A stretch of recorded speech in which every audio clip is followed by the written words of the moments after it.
Nakikita mo pala agad kung sino pero hindi ko pa siya nakita. Sabay nating tingnan guys kung sino ang nakuha ko. Ready? Hulaan nyo kung sino. Shagidi, shagidi, shapopo. Shagidi, shagidi, shapopo. Shagidi, shagidi, shapopo. Shagidi, shagidi, shapopo. What's up, Blooms? What's up, Tom Blooms? Hulaan nyo kung anong i-unbox natin. For today's video ay mag-unbox tayo ng ating parcel. Excited. Look what I have! Woohoo! Eh! Meron na ako. Bago ko ipakita sa inyo yan, tingnan muna natin yung isa. Nandito. Sobrang kapal ng pinaglagyan.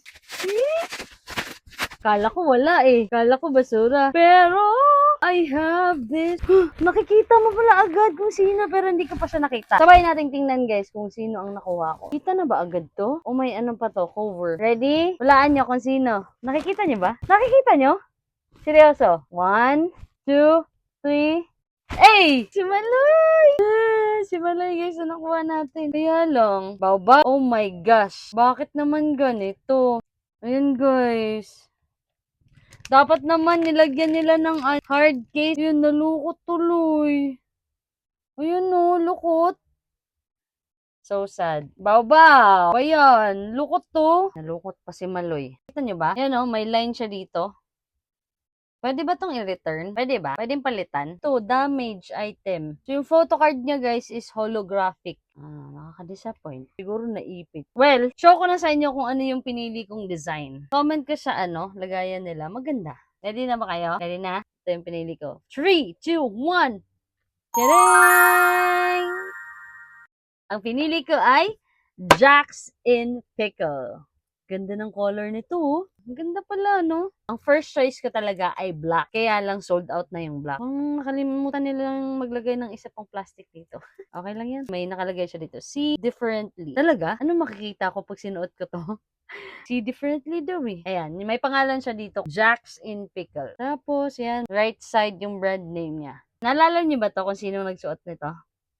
Siyempre, yung bias natin. Yung nagsuot nito guys, si Aya. Tingnan natin kung bagay kaya sa akin to.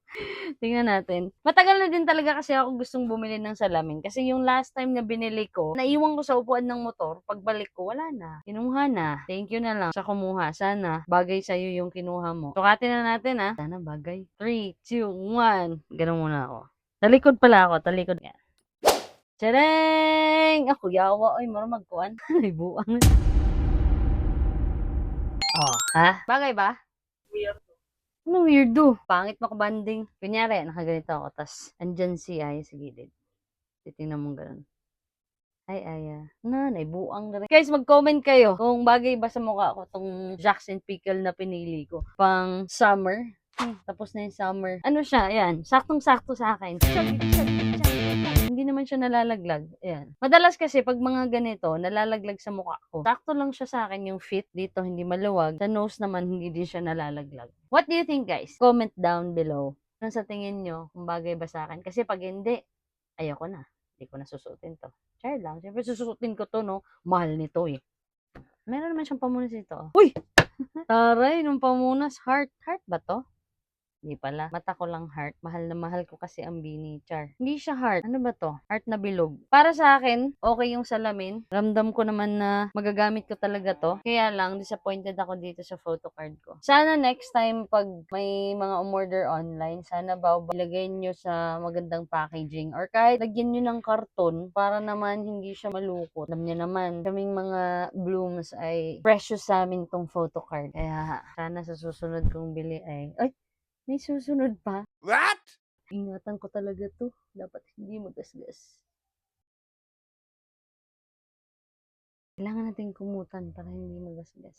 Yung bilugan yung mukha. Kaya ito yung pinili ko. Jax in Pickle. Hindi ko in-expect na maganda pala yung kulay niya sa personal. Actually guys, nung binili ko siya, nag-iisip talaga ako kung bagay ba sa akin yung color na to. Kasi nga, green. Sa personal, ang ganda pala talaga ng color niya. Ayan. Ang ganda. Maganda yung color niya. Tsaka ito pa pala guys, ang maganda dito, may UV 400 na siya at embedded na, hindi lang siya coated. Perfect talaga ito pang beach. At ito pa. Itong frame niya ay impact resistant at saka salt waterproof. Ayan. So, pwede siya pang beach. Tingnan nyo ha, may papakita ko sa inyo.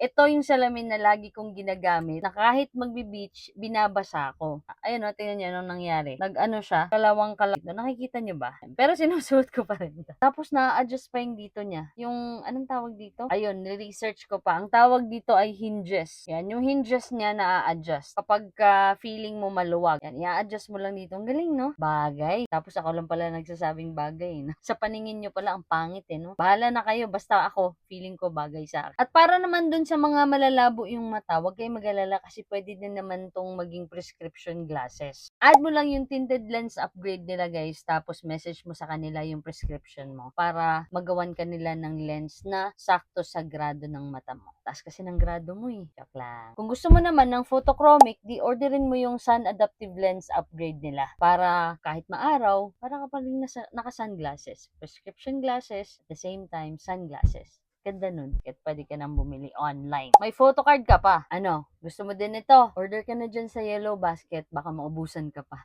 Ang bilis ma-sold out, promise.